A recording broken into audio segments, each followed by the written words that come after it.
Innal hamdalillah nahmaduhu wa nasta'inuhu wa nastaghfiruhu wa natubu ilaihi wa na'udzu billahi min syururi anfusina wa min sayyiati a'malina. May yahdihillahu fala mudilla lahu wa may yudlil fala hadiyalah. Wa asyhadu an la ilaha illallah wahdahu la syarika lah. Wa asyhadu anna Muhammadan abduhu wa rasuluhu la nabiyya ba'dah. Ya ayyuhalladzina amanu taqullaha haqqa tuqatih wa la tamutunna illa wa antum muslimun.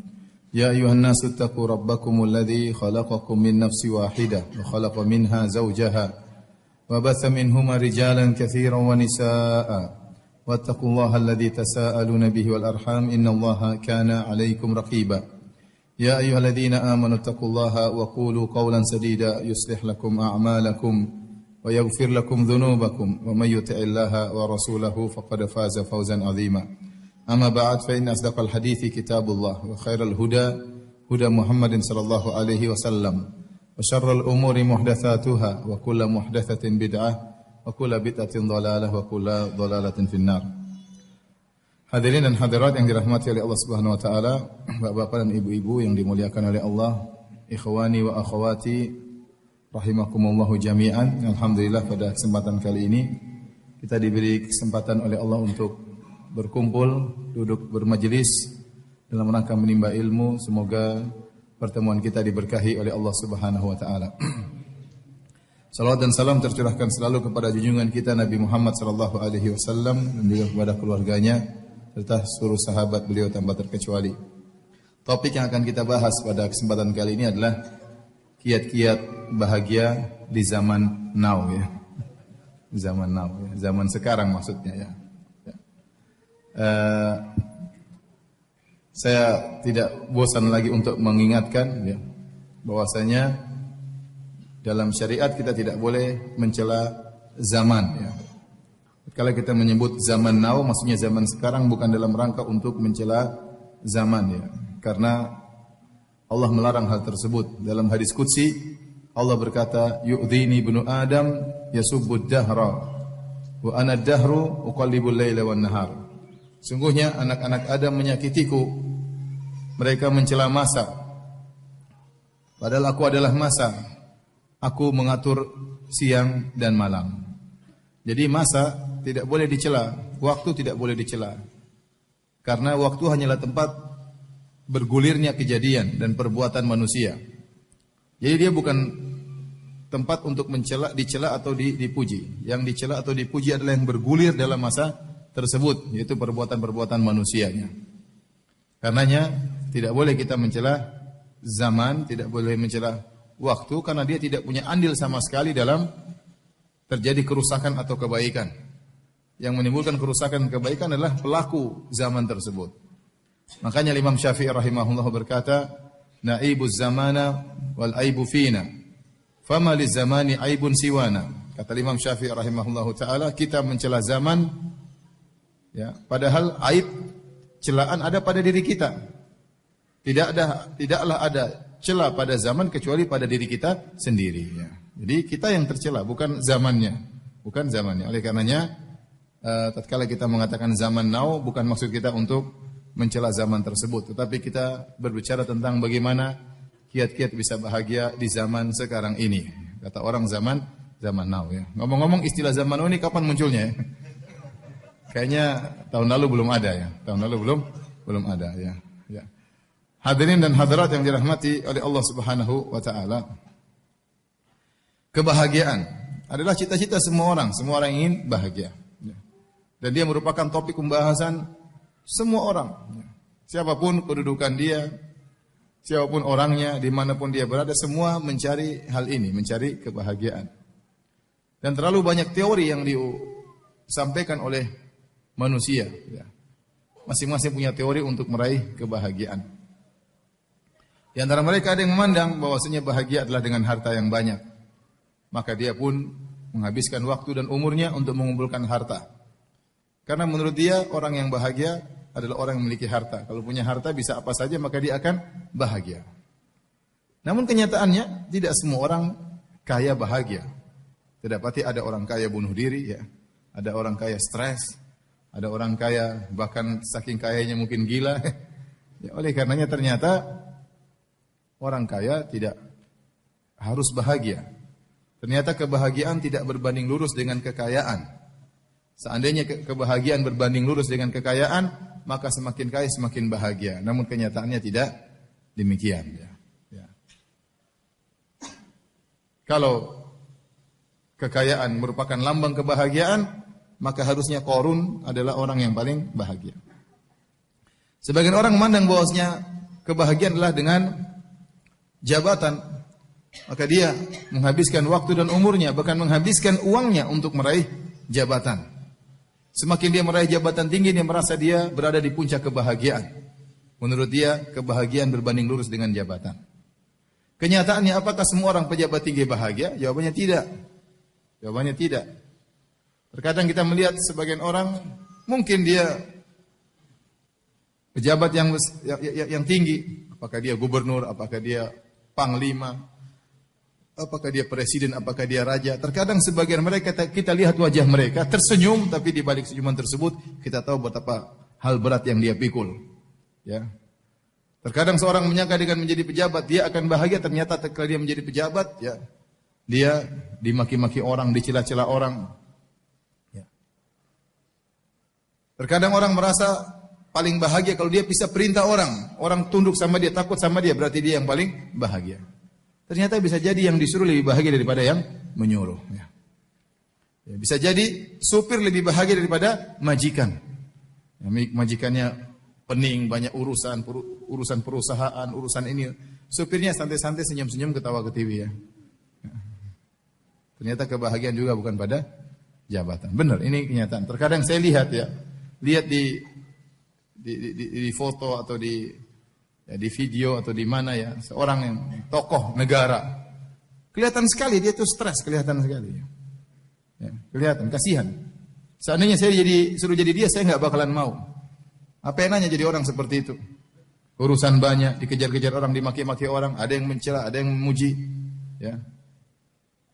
Ternyata kebahagiaan tidak mesti harus jadi pejabat. Ya, kalau yang paling bahagia, yang paling tinggi jabatannya, maka Fir'aun lah orang yang paling berbahagia karena dia adalah raja. Ya. Taib.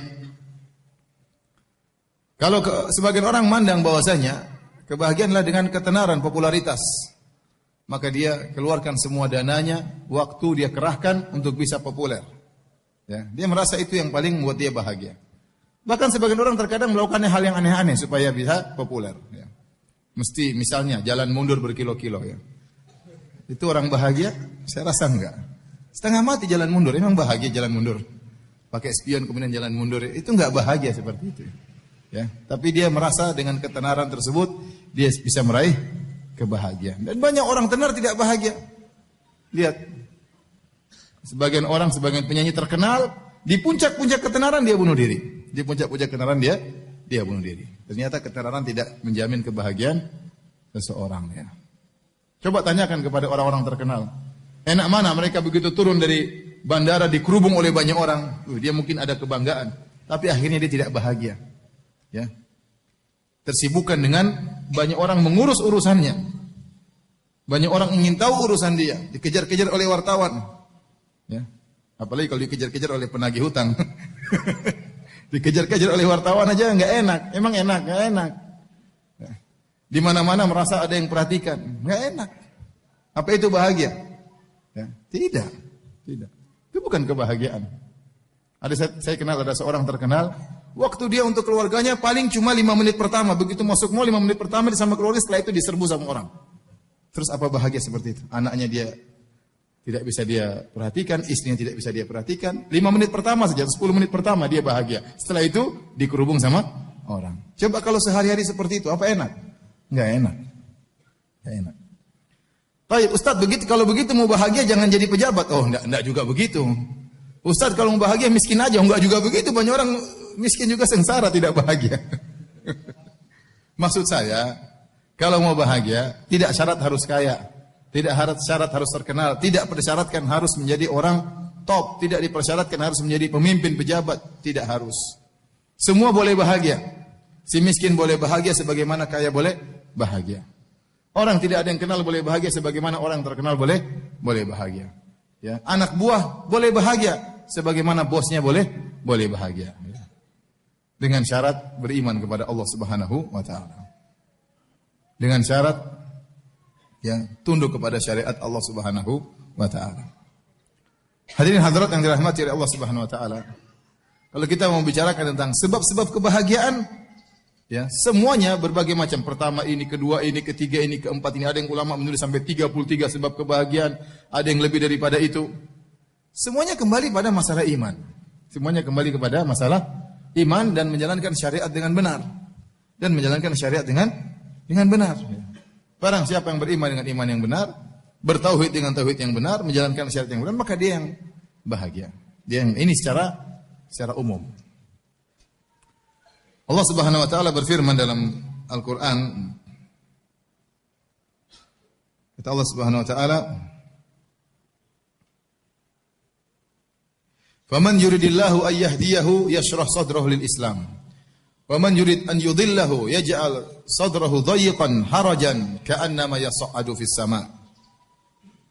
Kadzalika yaj'alu Allahu rijsa 'alal ladzina la yu'minun." Surat Al-An'am ayat 125. Surat Al-An'am ayat 125. Allah berfirman, barang siapa yang Allah ingin hidayah baginya, yashrah sadrahu lil Islam. Allah bukakan hatinya, lapangkan dadanya untuk Islam. Ya. Jadi orang semakin dia beriman, semakin Islamnya kuat, dadanya semakin apa? Semakin lapang. Bahagia itu kan tempatnya di hati. Bahagia tempatnya di hati. Bukan yang zahir, tapi tempatnya di hati. Ya. Tempatnya di hati. Ya. Bisa jadi seorang cacat, bisa jadi seorang sakit, tapi dia bahagia. Kenapa? Karena bahagia tempatnya di hati. Apa kata Syekhul Islam Ibnu Taimiyah rahimahullahu taala? Ma yaf'alu a'da'u bi, apa yang diinginkan dilakukan oleh musuh-musuhku kepadaku? Jannati fi sadri, surgaku berada di dadaku. Mereka mau penjarakan saya, surgaku tak saya bawa. Jadi kata Ibnu Taimiyah demikian. Apa yang hendak mereka lakukan terhadap saya? Ingin menyiksa saya, ingin menjatuhkan saya, enggak ada masalah. Surgaku berada di mana? Di hatiku. Jadi kebahagiaan itu letaknya di hati. Kata Allah, "Wa man yuridillahu faman yuridillahu an yahdiyahu yashrah sadrahu lil Islam." Barang siapa yang Allah ingin berikan ya hidayah kepadanya, Allah lapangkan dadanya.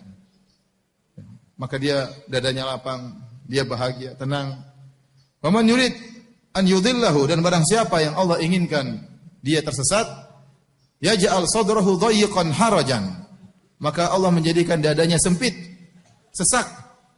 Ka'annama yas'adu fis sama', seakan-akan dia berada menuju naik ke atas langit. Ya. Sebagian ulama menyebutkan ini perumpamaan Allah buat 1400 tahun yang lalu. Ya. Allah sebutkan hal ini. Ini perumpamaan cocok sama orang-orang kafir. Kita lihat orang-orang kafir, seakan-akan mereka di puncak kebahagiaan.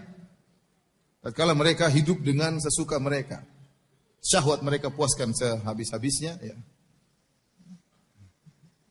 Kemudian mereka melakukan apa yang mereka kehendaki. Seakan-akan mereka hidup dengan kemewahan. Secara zahirnya demikian, tapi belum tentu mereka bahagia. Ya. Seperti orang yang naik di atas gunung. Kalau orang di atas gunung, kita lihat dari bawah, seakan-akan dia di daerah terbuka, bebas. Tapi ternyata dadanya sesak. Kata Allah, ka'annama yas'adu fis sama'. Seperti orang yang naik ke arah langit. Semakin naik ke atas, semakin sulit untuk apa? Bernapas. Yang dari bawah lihat seakan-akan dia dalam kondisi tentram, luas. Ternyata dadanya sesak. Orang-orang kafir juga demikian. Ya. Orang kafir juga demikian. Kita lihat orang kafir, seakan-akan mereka sepuas-puasnya. Dunia mereka pegang. Apakah mereka bahagia? Tidak. Mereka tidak bahagia. Allah berikan kesengsaraan dalam hati mereka. Kata Allah Subhanahu wa taala, "Wa man a'rada 'an dzikri fa inna lahu ma'isyatan dhanka." Barang siapa berpaling dari peringatanku, maka baginya kehidupan yang menyesakkan, kehidupan yang sengsara di dunia itu. Di dunia kehidupannya sengsara. Baik, subhanallah, kita coba untuk pergi ke negara-negara kafir, ke Eropa, untuk melihat ya. Orang kafir bagaimana kehidupan mereka. Dunia toh isinya ya. Tempat-tempat ibadah mereka kosong. Lonceng dibunyikan teng teng teng, enggak ada yang datang. Kalau orang jauh dari Tuhannya, bagaimana dia mau bahagia? Enggak usah kita bicara tentang orang jauh, kita bicara tentang diri kita. Dulu kita waktu tenggelam dalam maksiat, Ada kelezatan kita rasakan, tapi itu bukan kebahagiaan. Orang berzina lezat. Orang memiliki keharaman-keharaman, minum mabuk, teler, ada kelezatan dia rasakan. Morfinis ada kelezatan dia rasakan, tapi tidak ada kebahagiaan, tidak ada kebahagiaan. Orang selingkuh ya dia merasakan kelezatan. Maksiat ada kelezatannya, tidak kita pungkiri, ada kelezatan. Orang berzina, orang selingkuh, orang minum khamar, mungkin macam-macam, ada kelezatan dia rasakan, tapi tidak ada kebahagiaan. Setelah selesai dari maksiat, hatinya kering. Hatinya kering. Hatinya sengsara. Ya. Kita dulu pernah mungkin melakukan kemaksiatan. Kita rasakan hal tersebut. Setelah kita mengenal pengajian, setelah kita mulai baca Quran, setelah kita mulai sholat, baru ada keterangan kebahagiaan yang kita rasakan luar biasa. Yang dulu tidak pernah kita rasakan. Ini baru orang bermaksiat, sengsara hatinya. Bagaimana lagi dengan orang-orang yang kufur kepada Allah, yang musyrikin, apalagi sampai ateis. Bagaimana kehidupan mereka? Mereka lebih sengsara. Ya. Meskipun tampaknya mereka kelihatannya happy-happy, tapi tidak, hati mereka sengsara. Ini yang bilang Allah Subhanahu wa taala. Dan ada yang kita lihat dari kesengsaraan mereka. Saya lihat, kita ke Eropa, lihat, ada perbedaan mencolok antara kaum muslimin dengan orang-orang kufar. Ya. Meskipun secara ekonomi orang-orang kafir lebih kaya raya. Tetapi saya lihat ya, lihat orang-orang Islam kalau berjalan bawa anak 2, 3 mobil ya, wanita-wanita berjilbab, mobil ada anak-anak. Orang kafir kita lihat enggak ada yang bawa anak-anak, hampir tidak ada. Bawa anjing 1 ekor, 2 ekor. Ini saya cerita kenyataan ya, 1 ekor, 2 ekor ya. Ya. Orang tua di sana, orang tua orang Islam ada yang ini, ada yang orang kafir yang tua jalan sendiri. Jalan sendiri ya. Entah anaknya kemana, entah cucunya kemana. Ya. Betapa bahagianya orang Islam mendapati punya anak banyak, bahagia lihat anak. Apalagi anaknya apa? Berbakti, bahagia luar biasa. Sementara mereka banyak yang tidak mau nikah, tidak ingin punya anak. Kalau sudah punya anak, anaknya juga tidak ngurusin mereka. Kalau anaknya sudah umur 17-18, pisah. Sudah. Entah ibunya ditengok atau tidak. Kalau sudah tua, ibunya semua jadi dimasukkan dalam rumah jompo. Kalau orang tuanya sakit, terkapar di rumah sakit, nggak ada yang tengok. Kasihan. Kesengsaraan tersendiri. Orang Islam tidak demikian.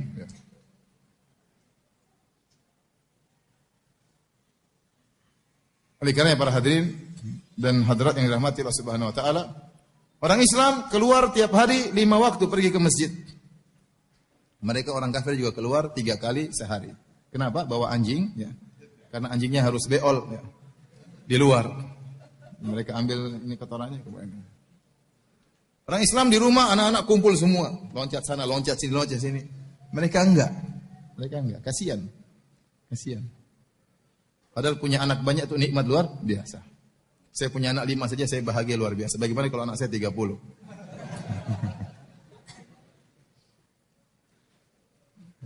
Bagaimana orang tua kita lihat cucu-cucunya? Bahagia atau tidak? Bahagia orang tua sampai tidak mau tinggal, maunya sama cucu-cucu. Kebahagiaan luar biasa. Ini orang tua sendirian, saya lihat kasihan banget. Sengsara itu, kesengsaraan. Bagaimana di akhir hayatnya hidup sendirian. Itu orang non-muslim begitu. Ya. Jadi antum jangan terpedaya seakan-akan mereka hidup dalam kondisi mewah. Ente pergi ke sebagian negara, antum pergi ke sebagian negara yang coba antum enggak usah jauh-jauh, pergi ke Singapura. Bagaimana kehidupan mereka? Dunia terus tidak berhenti. Kenapa? Biaya hidup mahal. Orang punya rumah besar susah karena rumah mahal-mahal, rumahnya flat-flat kecil-kecil itu.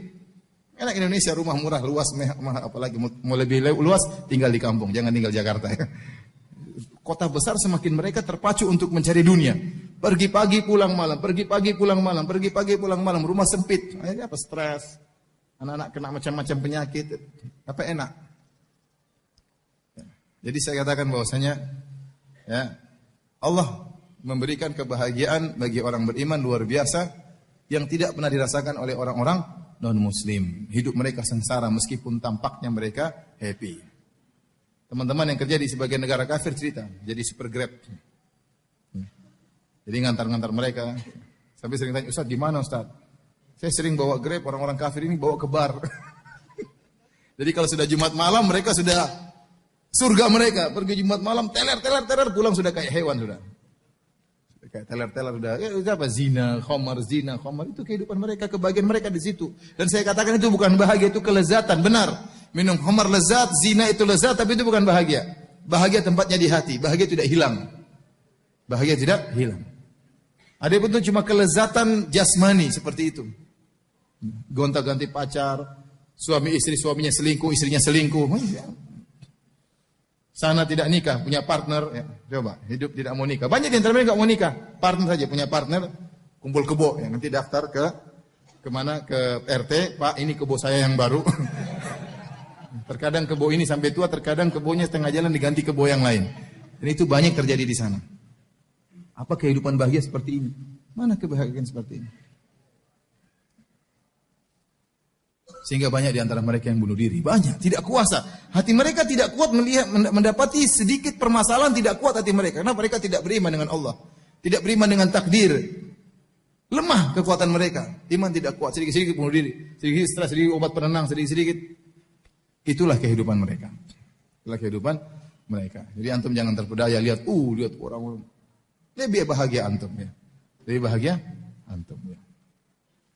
Sekali lagi, jadi kalau kita berbicara tentang sebab-sebab kebahagiaan, maka semuanya bermuara pada beriman kepada Allah dan menjalankan syariat Allah Subhanahu wa taala.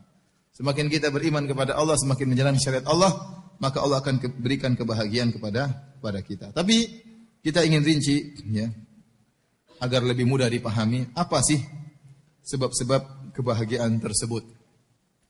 Yang pertama saya bilang, sebab utama seorang bahagia tatkala dia ikhlaskan ibadahnya karena Allah. Tatkala dia memurnikan tauhidnya, itu orang paling bahagia. Tatkala dia menggantungkan hatinya seluruhnya kepada Allah Subhanahu wa taala. Tatkala dia tawakalnya kepada Allah Subhanahu wa taala. Dia yakin bahwasanya kebahagiaan dia Allah yang menjamin. Dia yakin rezeki dia Allah yang menjamin. Dia tahu bahwasanya segala sesuatu Allah yang menentukan. Maka selalu dia menggantungkan hatinya kepada Allah Subhanahu wa taala. Orang ini paling bahagia. Orang ini paling bahagia. Apapun kondisinya, kaya, miskin, terkenal, enggak terkenal, pejabat atau bawahan, kalau tauhidnya semakin mantap, maka dia semakin bahagia. Kata Allah Subhanahu wa taala, "Alladzina amanu wa lam yalbisu imanahum bidzulmin, ulaika lahumul amnu." Orang-orang yang beriman dan tidak mencampurkan keimanannya dengan kesyirikan, ulaika lahumul amnu, maka bagi mereka keamanan, ketentraman. Ulaika la amnu, ulaika lahumul amnu. Amnu itu ketentraman, kenyamanan. Wahum muhtadun, dan mereka mendapat hidayah. Semakin Anda menguatkan tauhid Anda akan semakin tentram, semakin aman, semakin nyaman. Itu sudah. Nah, kita katakan tauhid berbanding lurus dengan kebahagiaan. Sudah jelas itu. Tauhid berbanding lurus dengan kebahagiaan. Semakin Anda pelajari tauhid dengan baik, semakin Anda mengenal siapa Tuhan Anda, semakin Anda tidak mengharapkan pujian dari manusia, semakin Anda tidak mengharapkan sanjungan dari manusia, semakin ikhlas, semakin Anda menyembunyikan amalan Anda yang tahu hanyalah Allah, berarti Anda bahagia. Berarti Anda fokus kepada Allah, Allah akan fokus sama Anda. Allah akan fokus sama Anda. Ya, jadi ini sebab utama bertauhid kepada Allah Subhanahu wa taala. Orang semakin ria, semakin sengsara. Semakin mencari perhatian manusia, semakin disanjung oleh manusia, dia semakin sengsara. Hidupnya dibangun di atas mencari sanjungan dan pengakuan dari orang lain. Orang ini tidak bahagia. Orang ini tidak bahagia. Mau beramal soleh, dia harus pamer terlebih dahulu. Ya. Kasih tahu orang, saya mau begini. Sedang beramal soleh, dia pun liput, kemudian dia masukkan di Facebook agar dikomentari. Kalau tidak ada yang komentari, sakit hatinya. Ya. Jadi, kalau ingin bahagia, orang paling ikhlas itu orang paling bahagia. Maka latih diri Anda untuk ikhlas. Jangan suka ceritakan amalan perbuatan sendiri. Sebisa mungkin kita boleh ceritakan kalau ada maslahatnya untuk motivasi, misalnya untuk ada maslahat enggak apa-apa.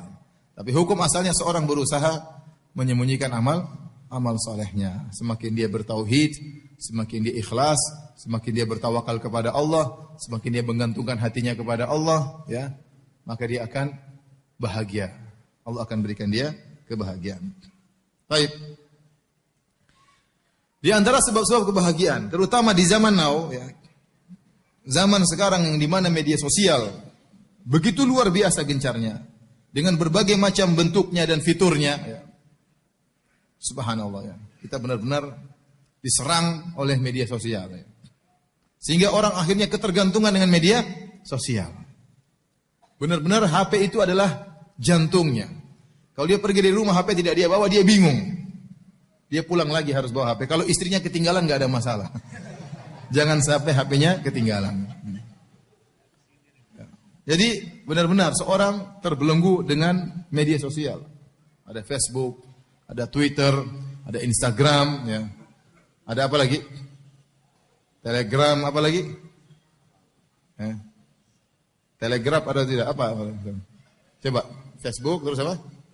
Instagram, terus Twitter, terus YouTube. WhatsApp jangan, WhatsApp saya juga suka.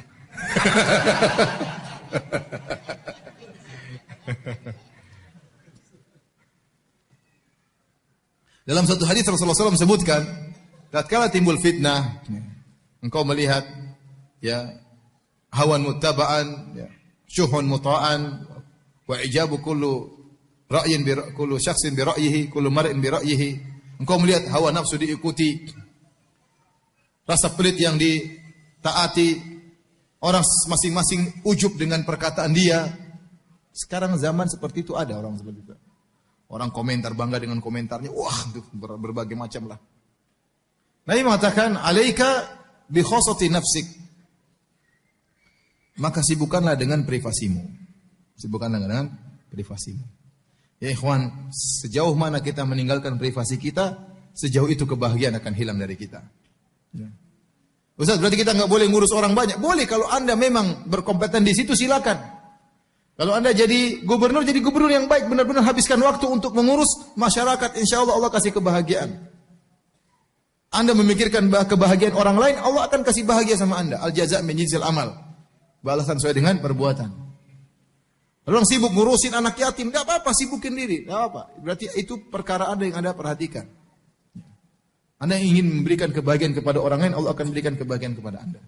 Tapi yang maksud saya ini yang jadi masalah, yang ngurus urusan yang bukan urusan dia. Ya. Pingin tahu segala urusan, pingin tahu segala berita, pingin tahu segala informasi. Padahal bukan urusan dia. Kata Nabi SAW, min husni islamil mar'i tarkuhu ma la ya'ni. Di antara keelokan, keindahan Islam seorang, meninggalkan yang bukan urusannya, yang bukan urusannya, yang bukan pekerjaannya, yang bukan tugasnya. Sekarang ada seorang misalnya, taruhlah, ya, kerja entah mungkin jualan es cendol, mungkin jualan sayur, di Facebook, Instagram semua dia ikuti, berita-berita semua dia ikuti. Buat apa ya akhi?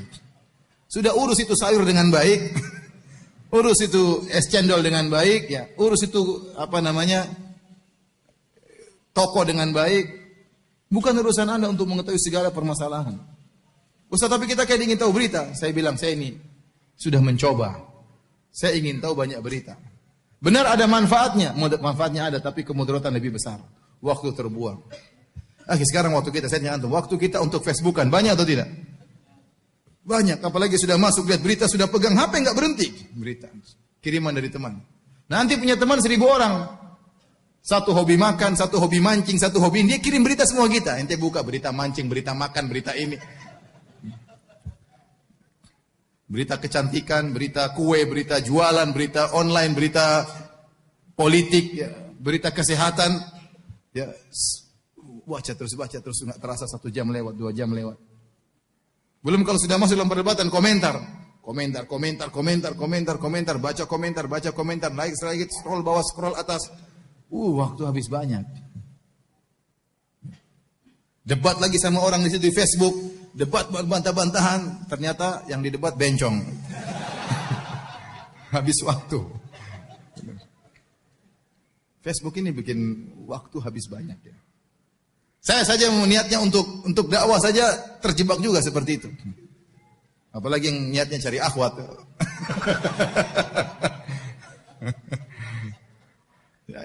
Malah waktu kita terbuang. Bagaimana mau bahagia? Ente mau bahagia itu bukan dengan dengar banyak berita. Sebagian orang putar depan TV, berita ini, TV ini, pembunuhan, perampokan, pemerkosaan. Kira-kira bahagia nggak gitu? Kira-kira ente secara logis bahagia nggak orang seperti itu? Ini mas duduk mas duduk. Mas, suaminya juga ketakutan. Panggilan aja lagi nonton, semuanya nonton. Gimana? Apa bahagia seperti itu? Ini kan buat hati-hati Ustaz. Benar, saya bilang tadi, bukan berarti nggak ada manfaat, ada manfaatnya. Tapi mudaratnya terlalu besar. Habis waktu dengar berita yang macam-macam, dengar kerusakan, aduh kasihan. Timbul was-was yang berlebih-lebihan, timbul ketakutan yang berlebih-lebihan. Kurang tawakal kepada Allah Subhanahu wa taala. Setelah saya timbang-timbang, saya pikir, sudahlah saya tinggalkan itu semua. Ini saya pribadi saya. Antum mau ikut silakan, enggak juga enggak apa-apa. Akhirnya, sudahlah. Facebook saya masih tahan ya. Kenapa? Karena saya dihack, Facebook saya dihack. Jadi saya enggak bisa punya teman, tidak ada informasi juga yang masuk di wall saya. Yang akun sudah enggak bisa saya pakai kecuali yang wall, yang halaman ya. Yang masuk dalam berita saya cuma tulisannya Ustadz Arifin Badri. Saya enggak tahu kenapa, yang lain kok enggak bisa masuk. Setiap Ustadz Arifin Badri nulis status masuk ke wall saya. Sudah alhamdulillah. Saya cuma masukkan apa yang saya ingin masukkan, setelah itu saya tinggal nunggu saja. Ya. Kalau Twitter sudah saya berlepas tangan, saya kasih kawan sudah, biar dia yang susah ngurus Twitter saya. Saya udah nggak mau. Ya. Kawan itu ada hadir di sini juga ya.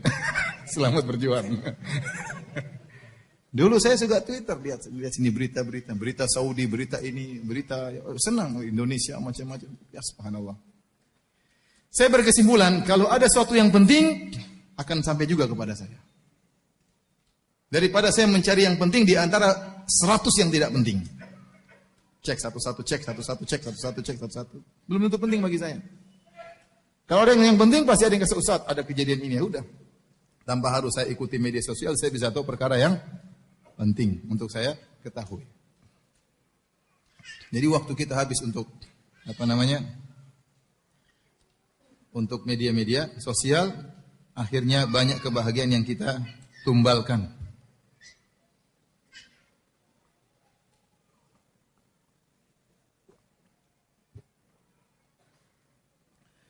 Jadi hadirin dan hadirat yang dirahmati oleh Subhanahu wa taala, waktu untuk Facebook banyak terbuang, untuk Twitter banyak terbuang, untuk WhatsApp juga banyak terbuang. Saya ingatkan kepada para ikhwan, jangan terlalu banyak grup dalam WhatsApp. Bahkan meskipun grup dakwah sampai 20 ngapain banyak-banyak. Cari grup dakwah yang penting yang bisa kita ambil manfaat. Bikin grup ini. Hanya tungtang. Mau bangun tidur meroja WhatsApp, tungtang sampai ngantuk. Bangun tidur belum lagi baca doa tidur sudah WhatsApp lagi, tungtang. Subhanallah, habis waktu. Nah, kalau Anda waktu sudah tersisa, sekarang orang punya grup 20, kira-kira sibuk atau tidak? Sibuk, luar biasa sibuk. Grup rumah sunnah. Grup apa lagi? Grup kajian 1, grup kajian 2, grup kajian 3, grup DKM 1, grup DKM 2, grup poligami. Apalagi grup poligami. Komentar nggak habis-habis, tapi nggak ada praktek, cuma. Karena kalau dia sudah praktek, dia keluar left dari grup. Kalau dia sudah poligami left dari grup, dia punya masalah banyak di rumah. Tahu-tahu ke rumah lebih khusyuk, ke masjid lebih khusyuk, doa lebih mudah nangis. Oleh karena para hadirin Allah Subhanahu wa taala, Anda pun kalau sudah punya WhatsApp jangan banyak grup. Kenapa waktu Anda tersisa, habis waktu tersisa, akhirnya apa? Kapan membaca Quran? Kapan mau ngobrol sama istri? Istri WhatsAppan, kita WhatsAppan sendiri. Istri Facebookan, kita Facebookan sendiri. Kapan kita punya sama anak? Anak-anak datang, abi, sebentar. Kasihan anak-anak ya akhi. Kasihan. Kita udah kerja dari pagi sampai sore, pulang anak nunggu. Dia nggak bisa peluk-pelukan, dia bisa nggak pingin naik-naik sama kita, dia pingin ngobrol sama kita. Dia butuh 5 menit untuk kita ngobrol, nggak ada waktu. Waktunya habis buat media sosial yang kurang bermanfaat. Belum lagi kemudaratan yang kita dapatkan di situ. Banyak aurat wanita yang kita lihat di media-media sosial tersebut. Yang kita nggak ingin pun kelihatan, apalagi yang pingin lihat.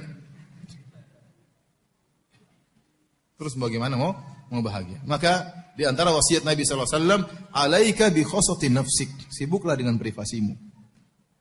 Sejauh mana kita sibuk dengan privasi kita, hal yang kalau anda pedagang, sibuk dengan dagang. Urusin dagang, serius. Kalau Anda politikus ya sudah, urus Anda jadi politikus yang baik. Enggak apa-apa, urus banyak, tapi benar jadi politikus karena itu memang pekerjaan Anda. Ya. Anda jadi tukang bekam, tukang pijat, serius.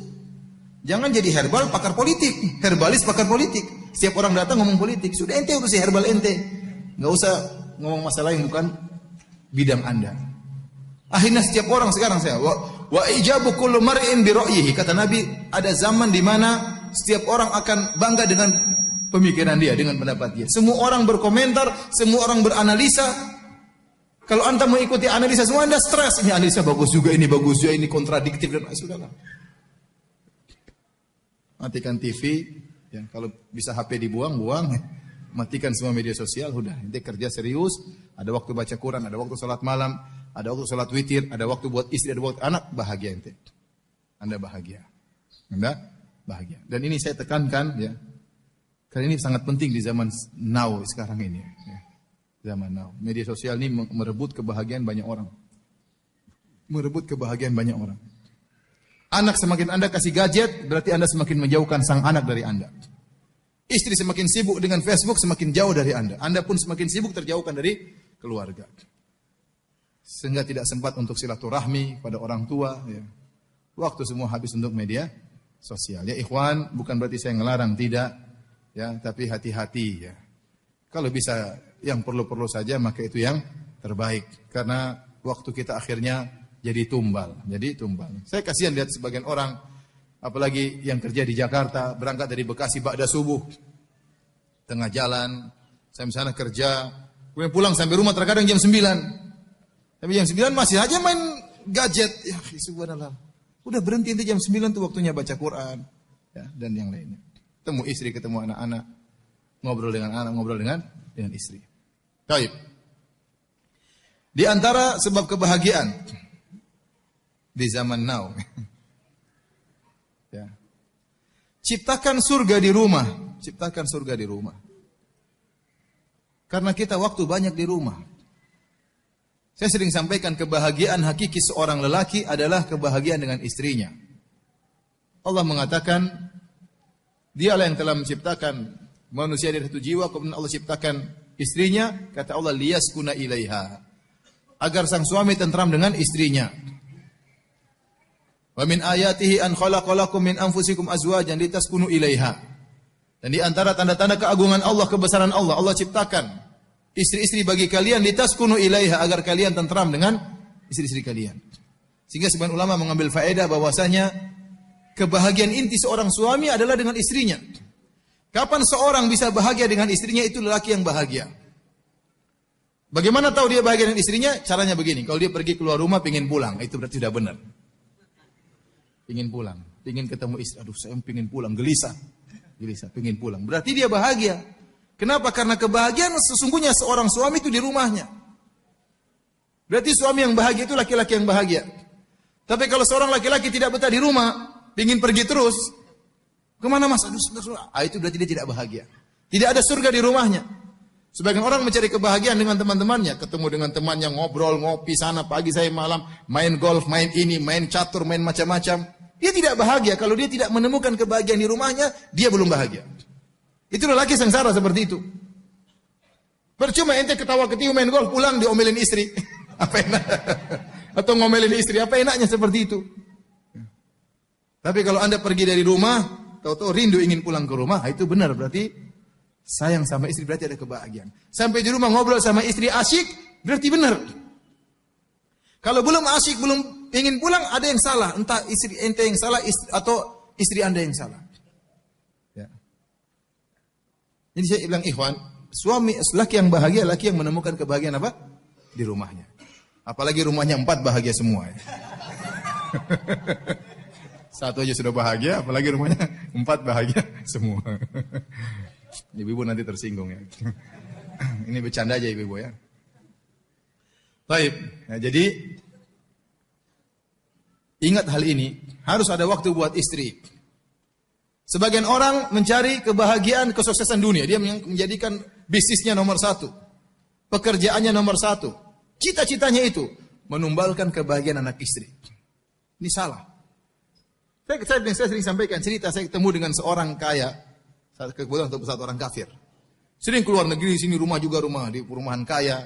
Terakhir ngobrol-ngobrol dia bilang ada satu yang hilang dari saya. Saya kurang dekat sama anak-anak sampai sekarang. Anak-anak saya kasih dunia semua, namun tidak yang datang jenguk saya, peluk-peluk saya, enggak ada kata dia. Enggak ada. Dia sibuk cari harta, anaknya semua dipenuhi. Setelah besar, anak yang sudah besar semua enggak ada yang dekat sama dia. Dia kehilangan kebahagiaan di situ. Jadi jangan sampai kita mencari harta, ingin cari sukses, cari jabatan, akhirnya kebahagiaan anak istri kita jadi tumbal dan akhirnya kita sendiri yang tidak bahagia. Kita sendiri yang tidak bahagia. Ada satu masa kita lewat, kita tidak rindu ke rumah, berarti perbaiki. Coba, Ustaz kalau ngobrol sama istri enggak enak, coba ciptakan bagaimana ngobrol sama istri yang enak. Ustaz kalau saya ngobrol sama istri saya enggak nyambung-nyambung. Ente turunin level ente. Kalau tahu istri enggak nyambung, jangan bicara yang tinggi-tinggi, bicara rendah-rendah saja. Jangan bicara yang aneh-aneh. Sungguhnya di dunia yang problematika, ngomong bahasa susah gimana istri yang paham. Era ini, era globalisasi bilang istri nggak paham, sudah nggak usah bicara macam-macam. Turun level Anda, ngobrol sama istri yang nyambung, jadi asik gimana caranya. Pasti ada yang asik. Kalau nggak asik terus, ente yang nggak beres berarti.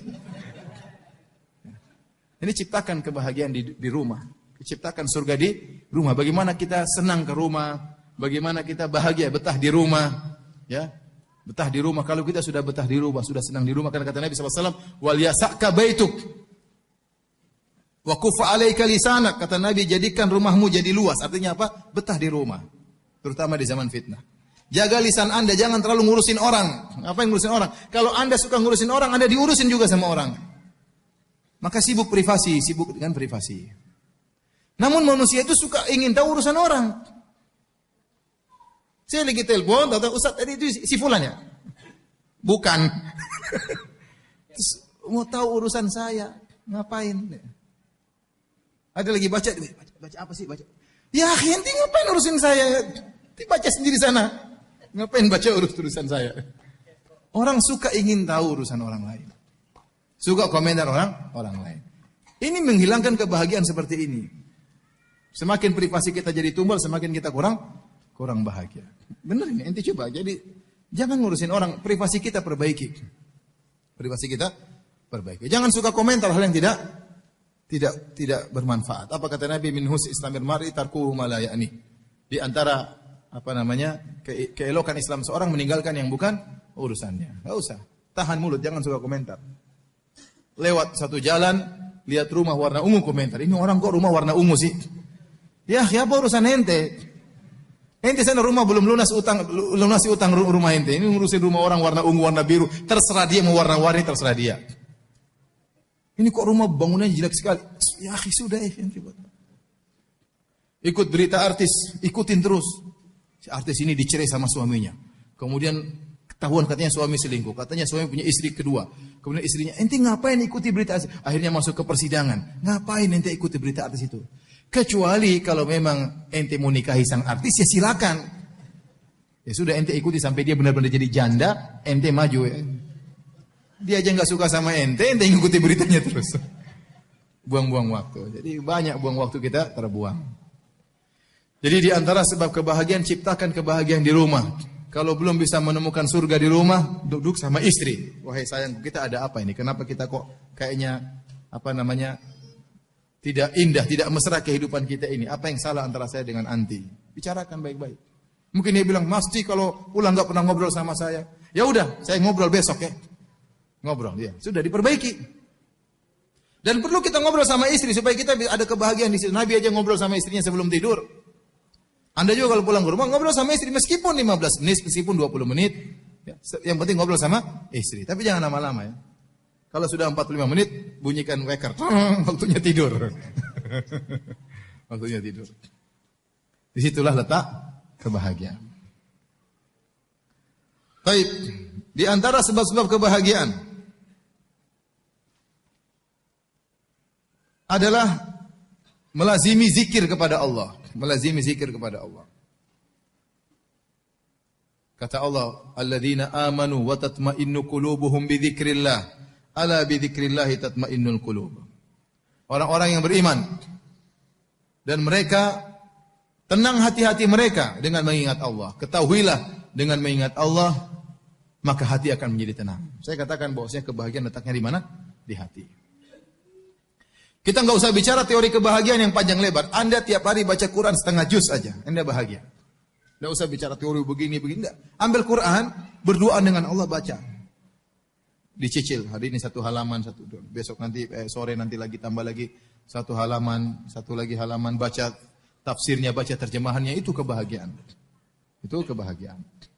Ada saatnya kita harus berdoa-doa dengan Allah agar Allah beri kebahagiaan kepada kita. Ya. Benar bahwasanya di antara kebahagiaan kata para ulama adalah mencari teman yang baik. Kata Nabi SAW, "Mathalu al-jalisi salih kahamil misik. Imma an yahdiyaka au tabta' minhu." Ya. Seperti perumpamaan orang yang teman yang baik seperti penjual minyak wangi. Kalau dia kasih hadiah sama kamu atau kau beli dari dia, au tajida minhu rihan thayyibah, atau kau mendapati bau yang harum dari dia. Teman yang soleh ini penting sebab kebahagiaan. Yang kalau kita berteman dengan dia, kita akan mengingat Allah Subhanahu wa taala, atau kita diingatkan oleh dia, teman sama-sama pengajian, teman sama-sama proyek dakwah misalnya. Ini teman-teman kita jaga, ini teman-teman yang mendatangkan kebahagiaan. Teman-teman yang tidak berbicara tentang dunia. Kalau teman bicara dunia banyak. Tapi kita butuh teman yang bicara tentang apa? Akhirat. Bicara tentang akhirat. Ini, teman-teman ini perlu. Tetapi bukan berarti kita harus selalu sama dia. Ada harus waktu kita khususkan untuk berkhalwat antara kita dengan Allah, untuk zikir kepada Allah. Makanya Nabi SAW mengatakan di antara 7 golongan yang Allah naungi pada hari kiamat kelak, di antaranya kata Nabi SAW, rajulani tahabba fillah. 2 orang yang saling mencintai karena Allah. Ijtama'a alaihi wa tafarraqa alaihi. Mereka berdua bertemu karena Allah dan berpisah karena Allah. Di antara tafsiran berpisah karena Allah, yaitu mereka harus bersendiri agar konsentrasi beribadah kepada Allah masing-masing. Kalau ngobrol terus, kapan baca Quran, kapan salat malam, kapan salat duha, ngobrol terus kerjanya. Enggak, kita ngobrol urusan ini. Tapi terkadang kita harus berpisah. Kamu baca Quran, saya juga baca Quran. Kamu salat malam, saya juga salat malam. Jadi harus ada waktu kita berkhalwat dengan Allah Subhanahu wa taala. Di antaranya salat malam itu kebahagiaan. Allah mengatakan, ya ayyuhal muzammil qumil laila illa qalil, wahai Muhammad, bangunlah di malam hari. Kata sebagian ulama, ini adalah ayat ini, surat Al-Muzammil adalah Zadud Da'iyah. Isinya adalah tentang bekal bagi seorang da'i. Apalagi Rasulullah SAW di siang hari akan berhadapan dengan berbagai macam permasalahan. Malamnya harus charger iman. Caranya salat malam. Antum pun demikian, dalam kehidupan kita banyak permasalahan. Permasalahan dunia, permasalahan ini. Permasalahan rumah tangga, permasalahan dakwah. Maka malam hari ente charger. Berkhalwat dengan Allah, salat malam. Itu adalah kebahagiaan yang terindah. Tatkala Allah Subhanahu wa taala turun di sepertiga malam yang terakhir kemudian mencari hambanya. Hal min da'in fa'astajiba lahu. Hal min sa'ilin fa'utiya su'lah. Hal min mustaghfirin fa'aghfiralah. Kata Allah, apakah ada hambaku yang bangun malam berdoa akan aku kabulkan doanya? Apakah ada hambaku yang meminta akan aku kabulkan permintaannya? Apakah ada hambaku yang beristighfar akan aku ampuni dosa-dosanya? Allah cari hamba-hambanya. Saatnya Anda bangun malam berkhalwat dengan Allah Subhanahu wa taala. Yakinlah bahwasanya dengan mengingat Allah, Allah akan kasih kebahagiaan. Saya tanya sama teman, kebahagiaan antum di tangan siapa? Di tangan Allah Subhanahu wa taala. Allah mau kasih bahagia, tinggal kasih bahagia. Kun fayakun. Allah mau cabut, tinggal Allah cabut, gampang. Allah mau cabut, tinggal gampang bagi Allah Subhanahu wa taala. Nah, kalau Anda tahu bahwasanya kebahagiaan di tangan Allah, maka jangan cari kepada selain Allah, carilah kepada Allah. Caranya gimana tadi? Berkhalwat dengan Allah. Salat malam, baca Quran. Mojok di ujung baca Quran. HP matikan, jangan kita Quran diberhentikan gara-gara telepon. Ya kecuali dari istri, enggak apa-apa kita telepon. Iya sayang. Abi lagi baca Quran ya. Abi sok ria, iya Abi lagi ria udah terus. Jadi matikan HP, baca Quran. Harus ada waktu untuk kita berdoa dengan Allah. Disitulah kebahagiaan. Apalagi kalau kita sedang dilanda permasalahan.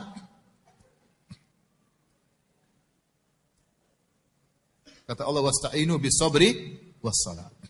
Jadikanlah sabar dan salat sebagai penolong Anda. Waktu Nabi dikata-katain oleh kaum musyrikin dengan tuduhan yang macam-macam, Nabi sebagai manusia dadanya juga sesak, diomong-omongin macam-macam. Kata Allah, "Wa laqad na'lamu annaka yadhiqu sadruka bima yaqulun." Sungguh kami tahu bahwasanya dadamu sempit wahai Rasulullah atas apa yang mereka ucapkan. Nabi dibilang pendusta, dibilang dukun, dibilang penyihir, dibilang orang gila, macam-macam, dan itu menyakitkan hati Nabi. Mungkin lebih daripada pukulan.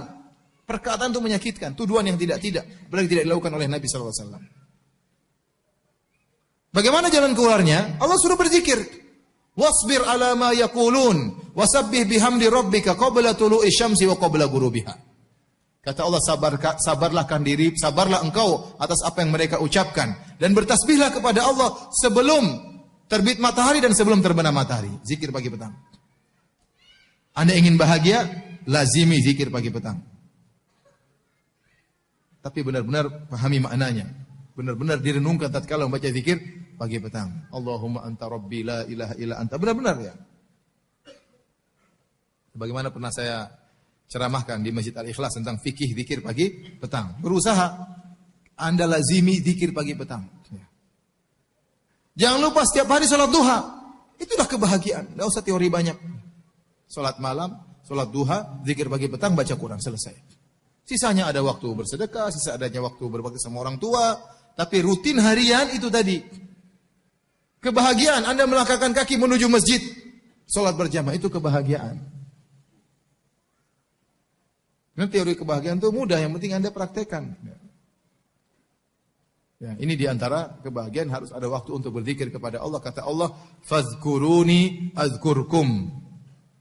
Berzikirlah kepadaku, ingatlah aku akan mengingat engkau, kata Allah Subhanahu wa taala. Sungguh bahagia kalau seorang sudah diingat secara khusus oleh Allah Subhanahu wa taala. Baik. Ini diantara sebab-sebab kebahagiaan adalah sering berzikir. Dan saya tidak bosan-bosannya juga mengingatkan. Zikir itu ibadah yang sangat mudah. Anda bisa berzikir dalam kondisi berdiri. Anda bisa berzikir dalam kondisi duduk. Anda bisa berzikir dalam kondisi berbaring. Kalau dalam kondisi tidur ya enggak ya. Berbaring bisa berzikir. Subhanallah, alhamdulillah, Allahu akbar. Berdiri, duduk. Orang kalau sudah biasa berzikir, naik mobil dia berzikir. Apalagi kalau dia punya hafalan Quran. Ya. Ada seorang, saya pernah dengar seorang ceramah, dia wasiatkan kepada para jamaah untuk hafal Quran. Akhirnya ada seorang sudah tua, dia hafal 5 juz. Setelah 2 tahun atau berapa tahun kemudian ketemu Syekh itu lagi. Dia bilang, "Syekh, jazakallah khair, Syekh. Kamu dulu ingatkan saya, sekarang saya punya 5 juz. Berapa banyak waktu saya manfaatkan. Saya pergi ngantar anak baca Quran, pulang baca Quran." Ya. Kenapa? Ada yang dibaca. Ada yang dihafalkan. Kalau orang punya hafal Quran itu, hafalan Quran, dia mulutnya bisa jalan terus berzikir kepada Allah Subhanahu wa taala. Ustaz, kalau tidak hafal Quran ya sudah zikir yang lain. Subhanallah, walhamdulillah, wala ilaha illallah, Allahu akbar, wala haula wala quwata illa billah. Astaghfirullah, astaghfirullah, astaghfirullah. Nikmati zikir tersebut. Mungkin pertama berat, lama-lama kita nikmati zikir tersebut. Lama-lama kita nikmati zikir tersebut. Dan ini kebiasaan yang kurang hidup di tanah air kita. Di tanah air kita ini kalau mau zikir ngumpul dulu rame-rame baru zikir. Harusnya enggak harus demikian. Ente jalan sendiri berzikir. Ente naik motor berzikir, naik mobil berzikir. Kalau ada waktu kosong berzikir. Makanya Syekh Utsaimin rahimahullah berkata, ibadah yang ringan sangat mudah, pahalanya besar, zikir, namun banyak orang tidak melakukan. Banyak orang tidak melakukan. Padahal zikir tersebut mendatangkan ketenangan. Ya, Allah berikan keterangan bagi orang yang banyak berzikir kepada Allah Subhanahu wa taala. Baik.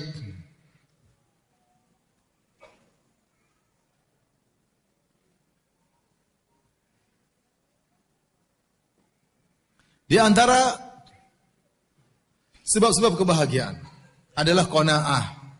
Qanaah, ridho dengan pemberian Allah Subhanahu wa taala. Barang siapa yang qanaah maka dia bahagia. Kanz, qanaah itu adalah harta yang luar biasa. Barang siapa yang memilikinya maka dia pasti bahagia. Maka dia pasti bahagia. Bagaimana caranya? Sering melihat ke bawah. Kata Nabi sallallahu alaihi wasallam, "Unzuru ila man asfala minkum wa la tanzuru ila man fawqakum fa innahu ajdaru alla tazdaru nikmatallahi alaikum." Kata Nabi sallallahu alaihi wasallam, lihatlah ke bawah, jangan lihat ke atas. Kalau masalah dunia, lihat ke bawah. Maka itu akan membuatmu tidak meremehkan nikmat Allah yang Allah berikan kepada engkau. Anda qanaah, ajari istri buat qanaah, ajari anak buat qanaah. Anak-anak diajak tuh, lihat orang-orang anak-anak yang kerja, yang tinggal di bawah kolong jembatan, yang rumahnya kecil-kecil, tunjukin biar anak-anak itu tahu bersyukur kepada Allah. Istri pun demikian, ajak ke rumah teman-teman yang mungkin rumahnya agak peot-peot, yang mungkin kotor-kotor, biar istri itu bersyukur udah punya rumah bagus. Tapi kalau Anda bawa istri Anda ke rumah orang kaya, Anda yang sengsara nanti. Kenalan istri orang kaya, bawa tas harganya 600 juta. Saya pernah ditanya, sudah lama berapa tahun lalu, saya ditanya sama jamaah, Ustadz bagaimana hukumnya membeli tas harganya 600 juta, tapi saya sudah bayar zakat, saya sudah bersedekah di tetangga. Saya bilang nggak boleh. 600 juta itu mubazir, tas buat apa? Fungsinya apa 600 juta? Apakah bisa jadi bagasi nyimpan mobil itu tas? Ternyata cuma kecil nyimpan, terus apa fungsinya 600 juta? Tidak sesuai dengan harganya. Tidak sesuai dengan harganya. Subhanallah, ternyata memang ada tas yang mahal. Waktu saya kemarin ke Paris, lihat jam 350 juta, ini jam 350 juta. Ini jam buat apa ini, subhanallah. Ternyata ada tas harganya 1,5 miliar. Itu pun orang rebutan, terkadang ngantri nggak ada barangnya, subhanallah. Nah, kalau istri Anda bergaul sama ibu-ibu hembring ya? Ibu-ibu globalisasi begitu, globalisasi ya. Anda yang tersisa nanti. Anda yang tersiksa. Mas, itu ibu itu bagus sekali. Aduh, sudah kena virus orang kaya. Bilang aja, sayang, suamimu itu miskin, tidak seperti mereka. Kalau ente mau bahagia, suruh bergaul sama orang miskin, ente bahagia. Istri pulang bersyukur terus, Mas, kamu sayang sekali sama saya, kamu baik. Padahal kita beli barang murahan. Ya. Kenapa? Karena ente buat dia bergaul sama orang miskin. Tapi kalau ente kasih salah pergaulan, bergaul sama orang kaya, waduh, itulah. Itu nasib ente sudah. Jadi kalau mau bahagia, lihat ke bawah, jangan lihat ke atas. Dan saya ingatkan kepada ibu-ibu. Ibu-ibu itu kunci qanaah di keluarga. Bapak-bapak sih, tidak terlalu sih begitu ya. Ada bapak yang tamak ada, tapi qanaah itu kuncinya di istri. Saya ingatkan kepada ibu-ibu. Kalau ibu-ibu qanaah, maka insya Allah bapak juga qanaah. Saya baru kemarin ketemu dengan seorang polisi, Kapolsek kapan. Aduh Ustaz, istri saya main ke rumah tetangga baru beli kulkas baru, pulang-pulang sayang beli kulkas baru. Aduh kata saya. Kenapa? Karena gaul sama itu tetangga, lihat ada baru mobil baru, pingin juga yang baru. Kalau istri nggak qanaah, suami yang setengah mati. Akhirnya dia terpacu untuk mencari dunia, nggak pernah berhenti. Kenapa? Karena nggak qanaah. Nggak qanaah. Sayang, saya nggak punya uang sayang. Sudahlah mas, utang aja mas. Tawakal sama Allah, insya Allah bisa dibayar. Insya Allah bisa mas, insya Allah bisa. Ya, akhirnya udah utang lagi. Ya. Jadi saya katakan kepada ibu-ibu, kunci qanaah ada pada ibu-ibu. Kalau ibu qanaah, suaminya insya Allah nurut. Kapan kita qanaah, kita bahagia. Kapan kita tidak qanaah, kita sengsara. Waktu terbuang-buang. Allah mengatakan alhaakumut takatsur hatta zurtumul maqabir. Sungguhnya sifat memperbanyak itu telah membuat kalian lalai. Allah tidak berbicara orang miskin kerja karena kesuap nasi membuat dia lalai. Tidak. Allah berbicara tentang yang berlomba-lomba banyak-banyakan. Maksudnya apa? Sebenarnya dia sudah cukup. Sebenarnya tidak perlu. Tapi karena ingin banyak-banyakan, banyak aset, banyak ini, banyak mobil, banyak rumah, banyak. Akhirnya waktunya habis. Ya, untuk bangun satu rumah saja perlu waktu lama. Setahun mungkin bangun rumah satu. Belum ngontrolnya, belum ini, belum gambarnya. Itu waktu semua kalau tidak perlu, rumah ini tidak perlu. Coba kalau kita gunakan baca Quran, ikut pengajian, betapa banyak tabungan kita di akhirat. Kecuali kalau Anda perlu rumah baru, nggak ada masalah. Kalau Anda nggak perlu, ngapain? Hanya memperbanyak aset. Ngabisin waktu. Akan memperberat hisab Anda pada hari kiamat kelak. Jadi lihat ke bawah. Terutama antum orang-orang Bekasi, kan tidak semua kaya. Kalau kita bicara di orang kaya, mungkin ya orang-orang yang hidupnya tengah ke bawah harus sering lihat ke bawah lagi ya. Lihat sering ke bawah. Jadi agar kita bersyukur kepada Allah. Kalau masalah dunia Allah suruh lihat ke bawah. Masalah akhirat Allah suruh lihat ke atas, semangat terus. Semangat terus. Dunia lihat ke bawah. Kapan kita lihat ke bawah, kita qanaah, maka kita akan bahagia. Maka sekali-sekali ajak keluarga, ya misalnya tidur di rumah saudara yang susah, paksa, biar dia tahu bagaimana hidup susah itu kayak apa. Ya sekali-sekali kita bawa ke hotel, sekali-sekali kita bawa ke rumah yang susah. Anak-anak pun demikian, terkadang harus susah. Ajarin bahwasanya tidak semua dalam kondisi enak, terkadang susah. Jadi mereka terbiasa untuk qanaah. Ya. Apa kata Imam Syafi'i rahimahullahu taala? "Idza ma kunta dza qalbin qanu'in fa anta wa malikud dunya sawa'u." Kalau kau memiliki hati yang qanaah, sungguhnya kau dan raja sama saja. Sudah, raja itu dia mau apa? Dia mau puas. Sehingga dia bangun ini, bangun anu, nguasai ini, nguasai anu, punya macam-macam supaya dia puas. Lah Anda kalau sudah puas meskipun tidak punya apa-apa, Anda sudah bahagia sebagaimana kebahagiaan yang dikejar oleh sang raja. Ini pernah Imam Syafi'i luar biasa. Idza ma kunta qalbin qanu'in, idza ma kunta dza qalbin qanu'in fa anta wa malikud dunya sawa'u. Kalau kau memiliki hati yang qanaah, sungguhnya kau dan raja sama saja. Ini bait saya pertama kali dengar, isinya dari seorang teman saya orang Cina. Jadi dekat satu asrama dengan saya di Universitas Madinah.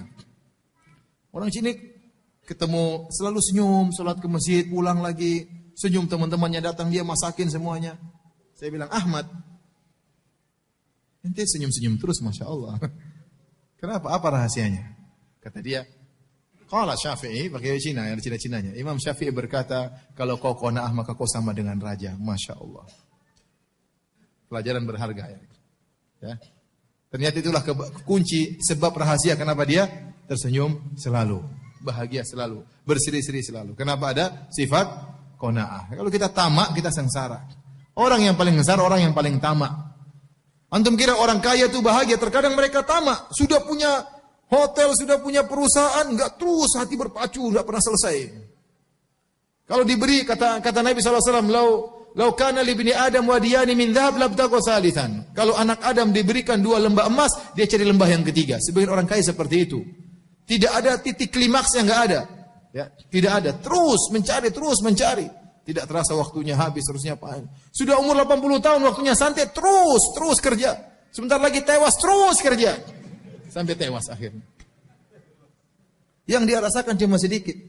Ngumpulin rumah banyak yang dia makan cuma sama dengan ente, 1 piring. Apa bedanya dia sama ente? Perutnya mungkin lebih besar perut ente daripada dia. Ya. Dia makan sedikit selesai, takut ini ente makan banyak-banyak. Ente lebih bahagia makan lebih banyak daripada dia.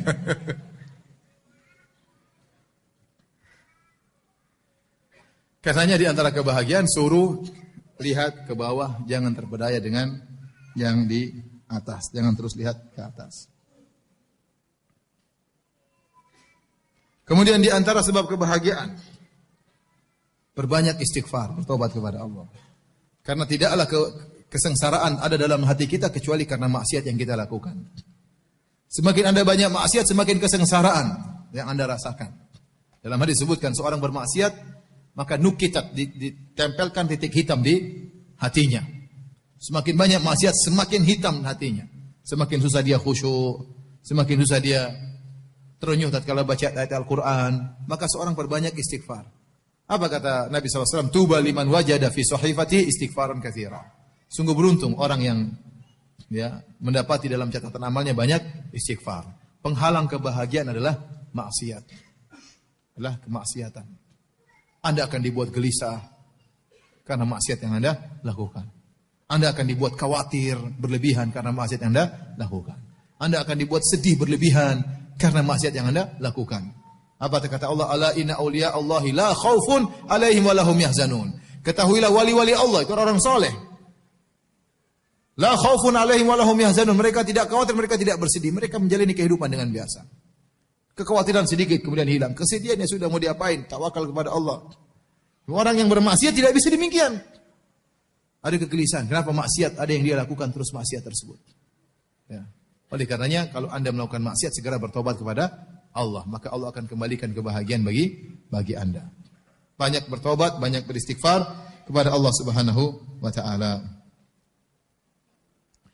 Di antara sebab kebahagiaan, mudah memaafkan. Mudah maafkan. Ya ikhwan, kita hidup di zaman now ini banyak masalah. Banyak masalah.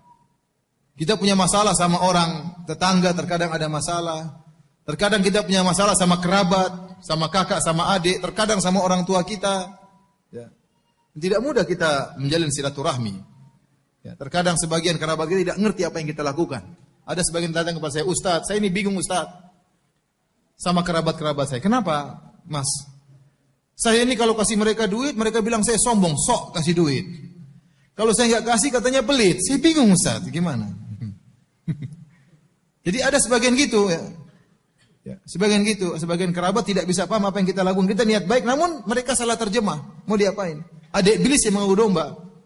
Akhirnya timbul masalah kita dengan kerabat, timbul masalah dengan adik, dengan kakak, ya. Timbul masalah dengan om, timbul masalah dengan tetangga, timbul masalah dengan teman pengajian, ya. Timbul masalah sama DKM, timbul masalah sama ustadz yang lain. Itu kejadian seperti itu. Hidup ini dengan problematika. Kan memang demikian manusia. Hidup dengan problematika.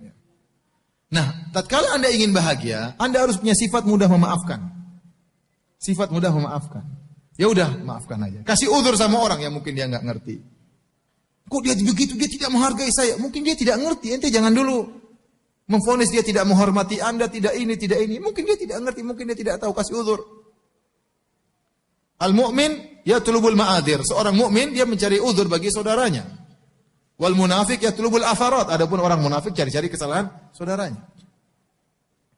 Kalau Anda memiliki sifat mudah memaafkan, Anda akan bahagia. Oleh karenanya para anbiya, para nabi, orang-orang yang berjiwa besar, dada mereka sangat lapang, dimusuhi oleh kaum tapi mereka mudah memaafkan, jadi mereka hidup bahagia.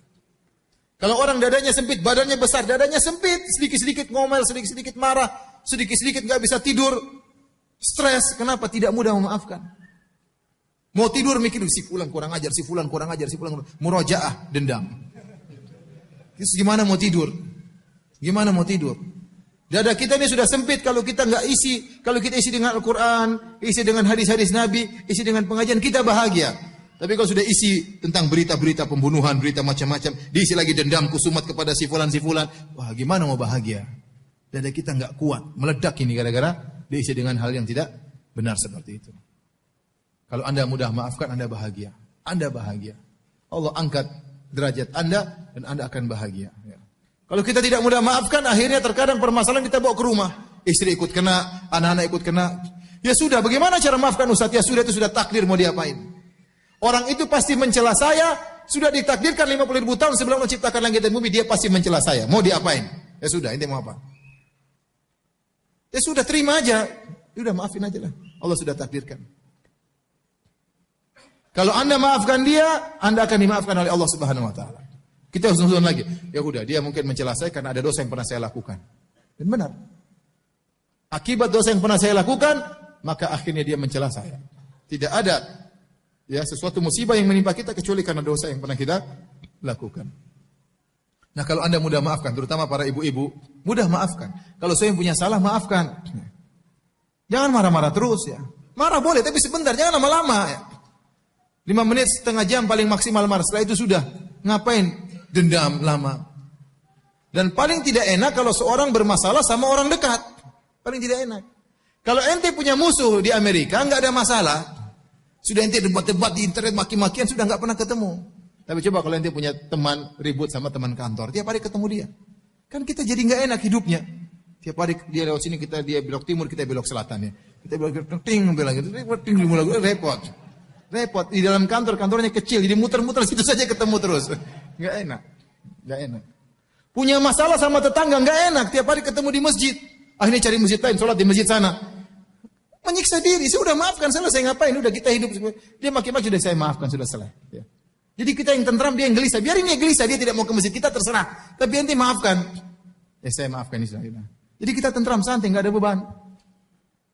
Kalau masalah sama orang dekat gak enak, masalah sama adik, masalah sama kakak, masalah sama ibu, penderitaan bagi kita. Apalagi kalau masalah sama istri sudah bingung. Apalagi istrinya cuma satu, setengah mampus. Udah rumah kecil muter-muter sana, itu ketemu lagi, dia lagi. Udah mending ente maafin sayang. Maafkan saya sayang. Udah sayang, nanti saya belikan emas saya. Nanti saya belikan sayang. Udah peluk dia, cium keningnya, udah selesai. Kasih emas selesai, udah selesai. Ajak makan selesai. Perempuan kan suka dikasih hadiah. Bukan kita bilang dia matre, tidak. Dia suka dikasih hadiah. Apalagi kalau hadiahnya banyak ya. Udah, ambil hatinya. Ente omelin, ente perempuan nggak boleh begini, tapi ente nggak pernah kasih apa-apa. Ceramah aja suami saya. Jadi para hadirin, kalau mau hidup bahagia mudah maafkan. Ngapain hidup kemudian marah-marah? Apalagi jadi dai, kemudian lihat orang komentar emosi. Ngapain ya akhi? Sudahlah. Dia mau komentar maki biarin aja lah. Sudahlah, itu sudah ditakdirkan. Ente nggak bisa menghindar. Kalau ente nggak kuat seperti ini nggak usah jadi dai. Sedikit emosi, balas lagi. Ngapain? Nggak usah jadi dai kalau gitu. Berarti ente tidak berhak jadi dai. Mundur aja. Kasih orang lain yang jadi dai. Ya. Emosian. Mau jadi DKM masjid, emosian. Ngapain DKM masjid? Ente DKM masjid, ente ngurusin banyak orang. Kalau orang sudah siap ngurusin banyak orang, siap menghadapi permasalahan. Kalau sudah siap menghadapi permasalahan, lapangkan dada. Makanya kalau orang mudah maafkan, dia akan sangat berbahagia. Jadi ingat-ingat bahwasanya di antara kebahagiaan adalah maafkan, dan pahalanya besar orang memaafkan. Kita memaafkan orang, Allah akan ampuni dosa-dosa kita. Ala tuhibbuna ayyaghfirallahu lakum? Tidakkah kalian suka jika diampuni oleh Allah Subhanahu wa taala? Kata Allah, "Falyafu wal yasfahu." Maafkanlah dan berlapang dada. Ala tuhibbuna ayyaghfirallahu lakum? Tidakkah kalian suka kalau Allah ampuni kalian? Jadi al jaza' min jinsil amal, balasan sesuai dengan perbuatan. Jika kita mengampuni orang, kita akan diampuni oleh Allah Subhanahu wa taala.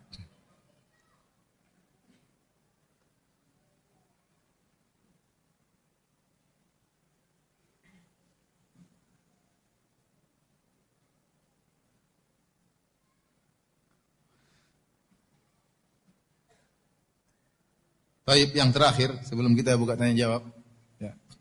Di antara sebab kebahagiaan yang disebut oleh Syekh Sa'di rahimahullahu taala adalah membantu orang lain.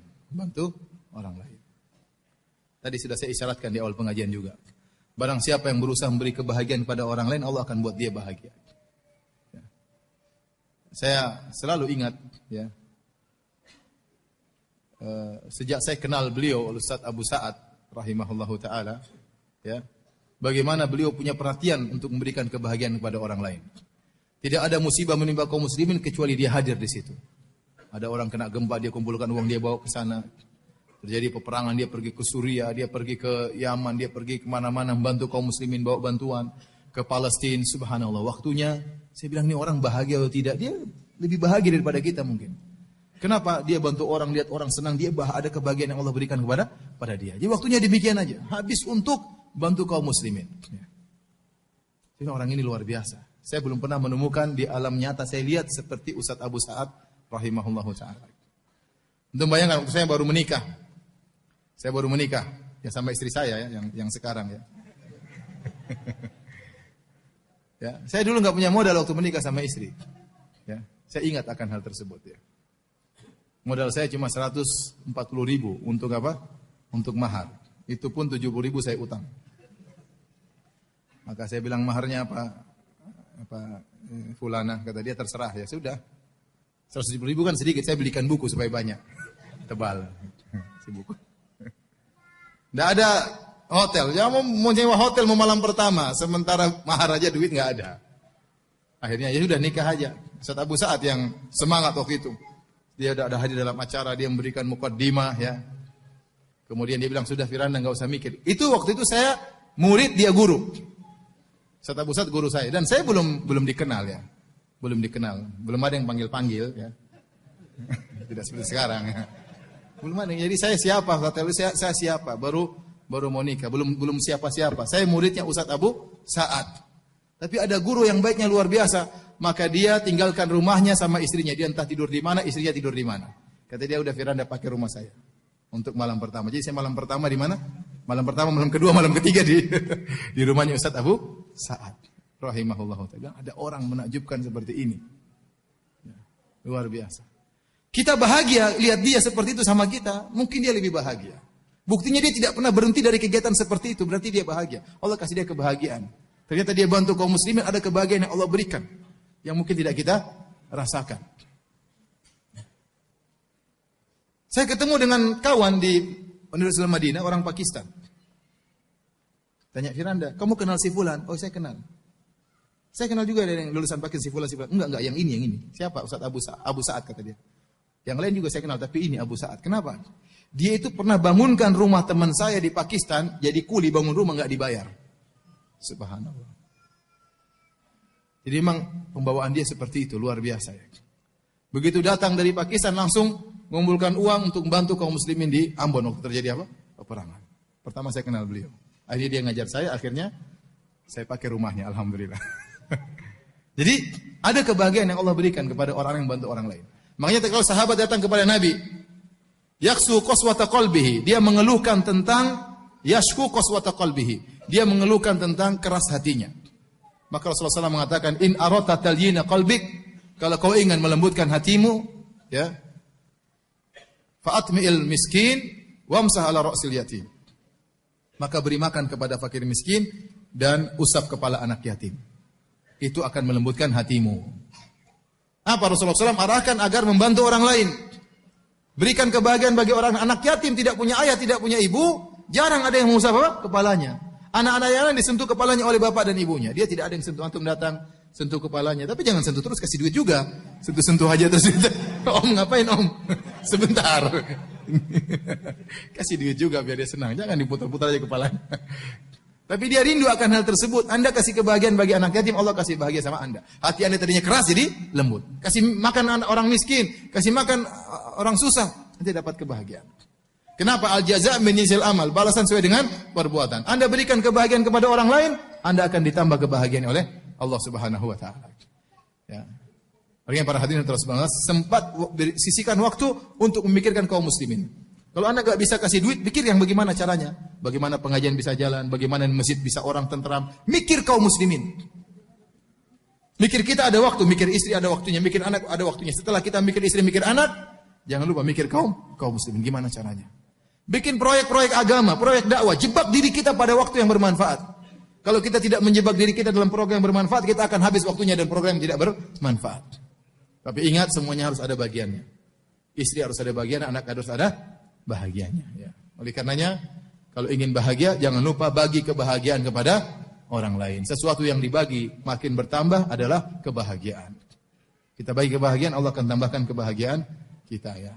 Tentunya masih banyak sebab-sebab kebahagiaan.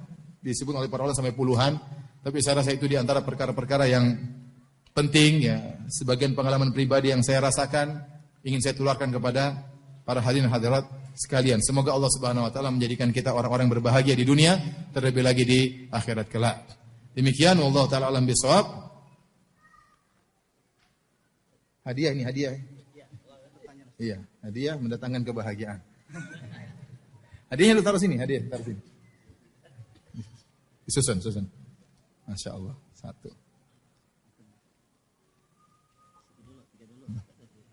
Ada berapa? Banyak. Taruh aja semua. Menambah kebahagiaan. Susun, biar nanti kita bagi. Ya. Yang mana?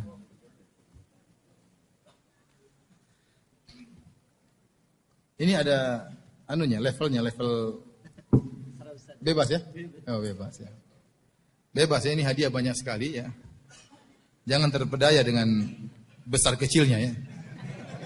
Bisa jadi yang kecil lebih baik daripada yang besar. Dan bisa jadi yang kecil lebih buruk dari yang besar ya. Baik. Pertanyaan bagi bapak-bapak. Siapa yang bisa sebutkan 2 sebab kebahagiaan? Cepat.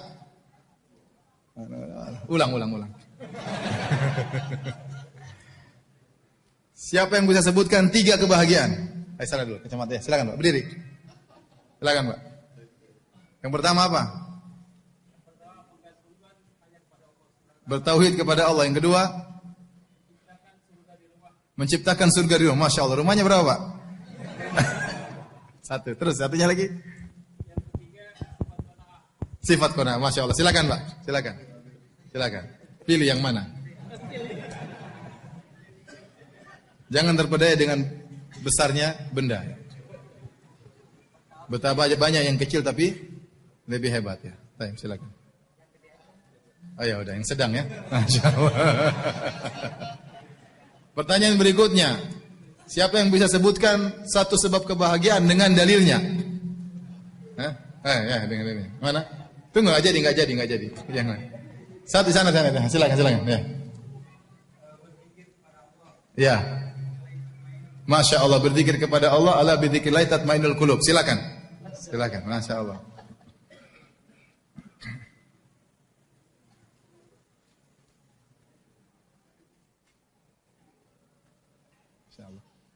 Silakan. Yang gede. Oh. Ente kena syubhat berarti. Tayyib. Bercanda. Kita lanjutkan ya. Siapa yang bisa sebutkan sebab kebahagiaan yang lain? 2 lagi. Ya, silakan. Berdiri. Bantu orang lain. Terus? Mencari teman yang soleh. Masya Allah, silakan. Jangan kena syubhat ya. Wah, kena syubhat juga. Baik. Apa lagi? Ada sebab yang lain? Angkat tangan. Ya, itu berdiri. Sudah tadi.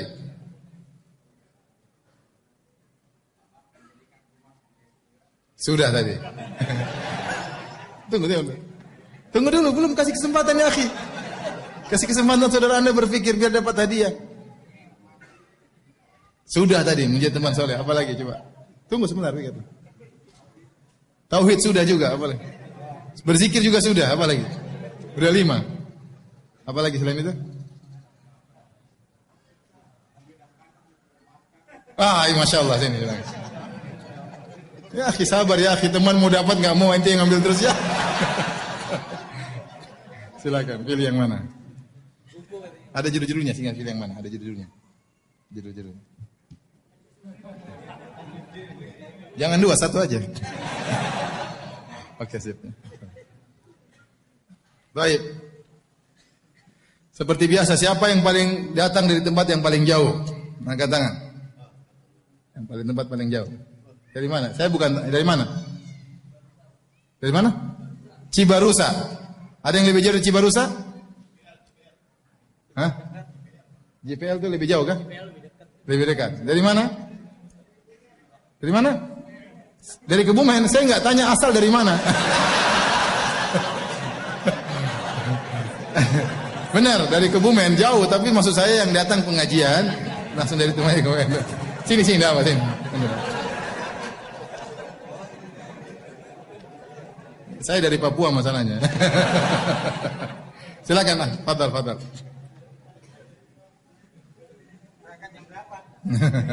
Silakan. Jangan hasad ya, jangan hasad. Dari Kebumen ke sini. Benar, dari Kebumen ke sini coba. Masya Allah beneran. Silakan. Ambil 2 kalau begitu. Ambil 2 buat istrinya, ambil 1 lagi. Ambil lagi apa? Ambil apa? Ambil lagi.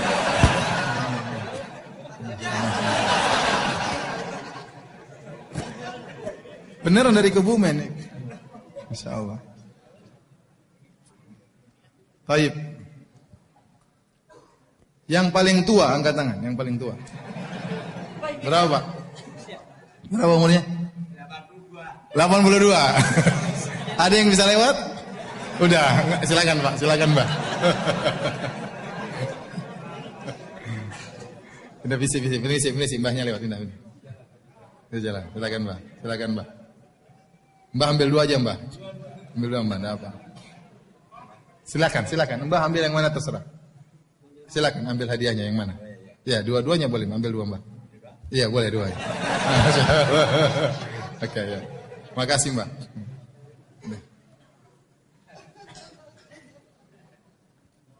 Apalagi nggak habis-habis ya.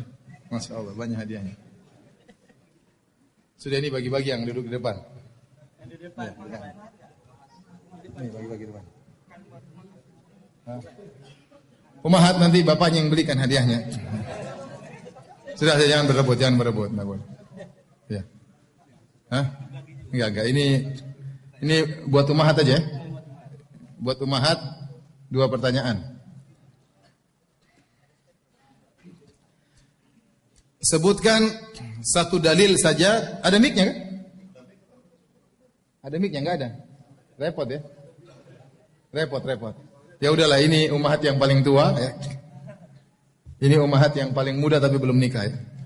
Bukan, yang paling tua tapi belum nikah ya. Enggak usah sebut namanya ya. Ini yang paling tua belum nikah. Yang ini yang paling tua umurnya ya.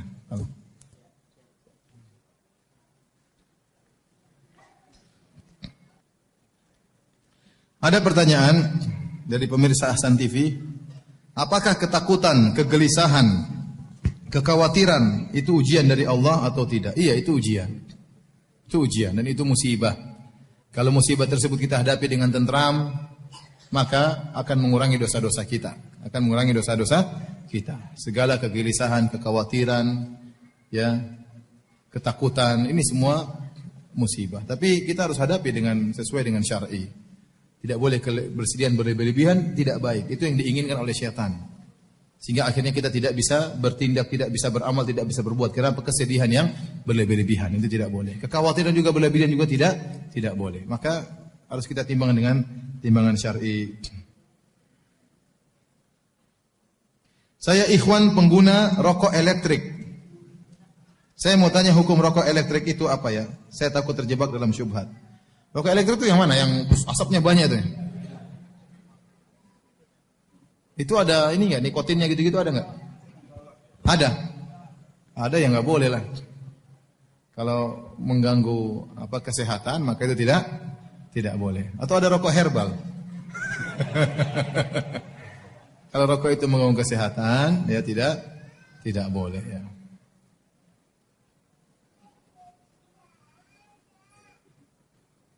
Ustadz mau tanya, apakah bid'ah termasuk dalam dunia juga? Tidak, perkara dunia bukan bid'ah ya. Mikrofon bukan bid'ah, televisi bukan bid'ah ya.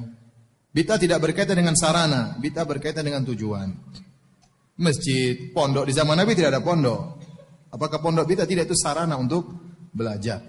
Sarana untuk belajar ya. Di zaman Nabi tidak ada ilmu nahwu dan sorof. Maka itu bukan bid'ah, karena itu bukan tujuan. Itu hanyalah sarana untuk belajar bahasa Arab supaya mudah memahami Al-Quran dan Sunnah. Di zaman Nabi tidak ada ilmu jarh wa ta'dil, ilmu tentang kredibilitas para perawi, mengetahui kredibilitas para perawi. Di zaman Nabi tidak ada karena tidak perlu para sahabat dengar langsung hadis dari Nabi. Di zaman sekarang ada ilmu tersebut untuk memeriksa rawi ini thiqah atau dhaif, tapi itu sebuah adalah sarana. Di zaman Nabi tidak ada jembatan. Jembatan digunakan untuk kebaikan, enggak ada masalah. Saya sering sampaikan contoh seperti masalah tasbih. Kita dalam banyak hadis ada zikir-zikir yang harus dihitung. Atau seorang bebas yang ingin berzikir berapa kali terserah, mungkin saya hitung hari ini 100 200 lama tidak dia meyakini sesuatu. Ya. Tapi ada zikir-zikir yang perlu hitungan. Nah, kalau orang menggunakan tasbih sebagai alat bantu hitung, maka itu enggak ada masalah. Karena itu hanyalah sarana untuk menghitung. Tapi kalau tasbih tersebut dijadikan ritual, kalau tasbih dengan zikir dengan tasbih lebih besar pahalanya, apalagi tasbihnya sudah diinapkan di kuburan, apalagi tasbihnya terbuat dari kapal kayu Nabi Nuh. Saya pernah ditanya begitu, Ustaz, bagaimana hukum tasbih yang terbuat dari kapal kayu Nabi Nuh? Dari kayunya kapal Nabi Nuh. Ini gimana ini? Sudah kapal Nabi Nuh dirusak lagi dibikin tasbih ya. Tasbih taruh gantungan, jadikan buat apa? Jadi digantungkan, dikalungkan. Ada orang seperti itu tasbih jadi kalungkan. Enggak perlu. Itu berarti bukan jadi sebagai sarana lagi. Ya. Lalu tasbih besar-besar begini buat apa? Tasbih kecil yang penting besok bisa buat apa? Hitung. Enggak perlu tasbih panjang sekali. Enggak perlu. Yang penting bisa. Kalau enggak ada tasbih pakai yang ini juga, digital boleh. Itu kan alatnya fungsinya untuk apa? Menghitung. Ada tasbih, saya lihat besar. Saya bilang, ada lagi yang lebih besar enggak? Katanya enggak ada, ini paling besar ya. Zikirnya subhanallah, subhanallah, subhanallah. Ya udah begini aja penting subhanallah, subhanallah. Jadi beda antara sarana dan tujuan, beda antara dunia dan masalah agama.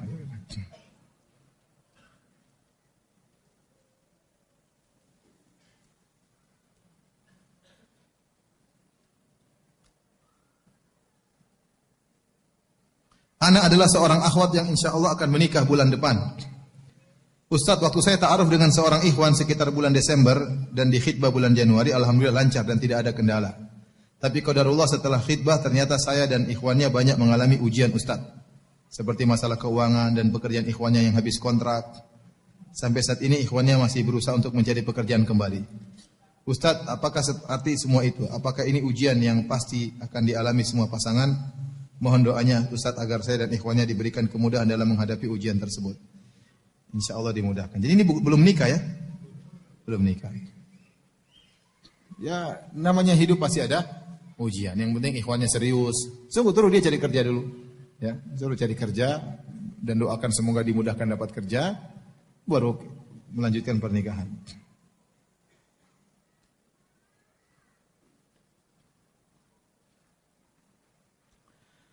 Baik, demikian saja kajian kita para hadirin dan hadirat. Banyak pertanyaan tidak bisa saya jawab karena keterbatasan ilmu. Semoga pertemuan kita diberkahi oleh Allah Subhanahu wa taala dan menjadi pemberat timbangan kebajikan kita di akhirat kelak. Kurang lebihnya saya mohon maaf. Wabillahi taufik. Alhamdulillahirabbil alamin. Assalamualaikum warahmatullahi wabarakatuh.